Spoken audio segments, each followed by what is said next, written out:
Oke, Assalamualaikum warahmatullahi wabarakatuh. Perkenalkan, nama saya Muhammad Faril Ardefa Levi dengan NIM 37 terakhir 050. Sini saya dari kelas praktikum B.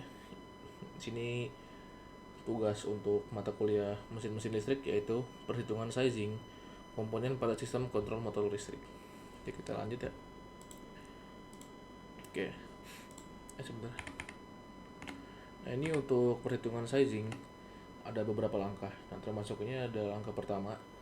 Caranya adalah identifikasi variabel motor listrik atau daya yang bisa dituliskan oleh P, tegangan disimbolkan oleh V, dan efisiensi yaitu N, dan power factor PF. Lalu kita memilih rumus yang tepat sesuai jumlah fasa motor, satu fasa atau tiga fasa. Lalu rumus untuk motor tiga fasa ini adalah IFL sama dengan P out dibagi akar 3 dikali VL dikali N dikali cos P. Nah, lalu ini adalah langkah kedua, yaitu kita pemilihan kontaktor atau peralatan kontrol, yaitu aturan sizing arus nominal kontaktor kurang lebih arus beban penuh atau IFL dan menggunakan kategori AC3 motor. AC3 atau motor. Lalu perhitungannya I fasa sama dengan 11,5 A. Lalu pilih kontaktornya AC3 yang kurang lebih 11,5 ampere juga. Standar rating umumnya adalah 9, 12, 18 dan 25. Nah, hasil pemilihan kontaktor dengan rating AC3 18A yang kita pilih.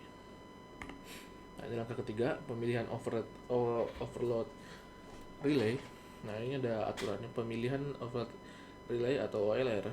Aturannya ada aturan sizing. Arus setting OLR disesuaikan dengan IFL agar bekerja saat terjadi beban lebih. Target settingnya kita di 11,5, lalu range standarnya segini 7 sampai 10 ampere, 9 sampai 13, 12 sampai 18.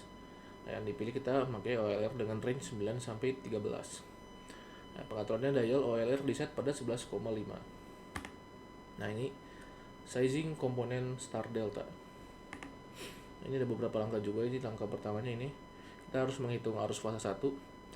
Arus winding atau arus fasa adalah arus yang mengalir melalui setiap belitan motor dan juga mengalir melalui kontaktor main, kontaktor star dan kontaktor delta, dan OLR jika diletakkan di sisi winding.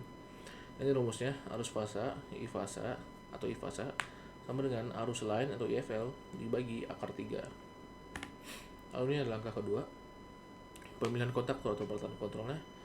Aturan sizingnya ini arus beban IFL dan menggunakan kategori AC3 motor. AC3 atau motor. Perhitungannya I fasa sama dengan 11,5.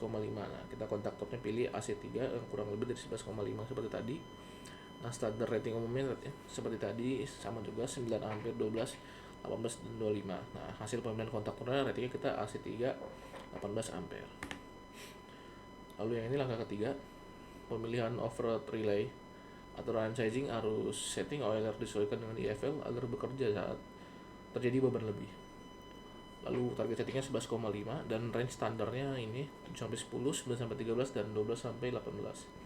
Kita pilih OLR dengan range 9 sampai 13 dan pengaturan dial OLR diset pada 11,5. Ini angka keempat, ini pemilihan kabel. Jenis kabelnya ini basis arus, sizing. Nah, ini kita kabel utamanya nih sumber KKM 1 dan MCB menggunakan basis arusnya adalah 11,5 arus line, sizingnya 11,5 ampere. Pilihan kabel standarnya adalah 3 kali 2,5 mm. Nah, ini juga di bawah kabel winding juga bisa 3,15 mm. Catatannya ini ada kabel 1,5 mm daya hantar kurang 15 ampere sudah sangat aman untuk arus 6,64 ampere. Nah, cara membaca chipset sizing. Langkah pertama adalah pahami konsep dasar chipset. Chipset merupakan tabel ringkasan yang dibuat berdasarkan standar pabrikan atau standar internasional seperti PUIL atau IEC. Tabel ini berfungsi untuk menghubungkan daya motor dalam KW atau HP dengan ukuran komponen standar yang disarankan. Nah, langkah kedua, identifikasi titik referensi. Nah, lalu kita korelasikan data dan validasi dan konfirmasi. Nah, ini untuk kesimpulannya. Menentukan ukuran komponen listrik. Pemilihan ukuran komponen pada sistem kelistrikan sangat penting untuk menjamin keselamatan, efisiensi, dan keandalan motor maupun sistem kontrol. Metode starting motor mempengaruhi arus yang digunakan. Pada metode dol digunakan arus beban atau IFL. Sedangkan pada start delta digunakan arus fasa hasil pembagian IFL dengan akar 3. Untuk menjaga keamanan, pilih komponen dengan rating sedikit lebih tinggi dari hasil perhitungan. Jadi kalau misalnya perhitungan hasilnya 6,6 ampere, pilih yang di atasnya soalnya agar lebih safety. Nah, pastikan juga koordinasi proteksi terpenuhi, misalnya dengan menyesuaikan daya hantar kabel dan rating MCB atau IMCB. Sebagai langkah akhir, gunakan cheat sheet untuk memverifikasi hasil perhitungan agar sesuai dan masuk akal. Oke, teman-teman, sekian mungkin dari saya untuk penghitungan sizing ini. Terima kasih dan mohon maaf bila ada kesalahan. Silahkan di komen bila saya ada kesalahan. Kita bertemu lagi di video selanjutnya. Terima kasih. Assalamualaikum warahmatullahi wabarakatuh.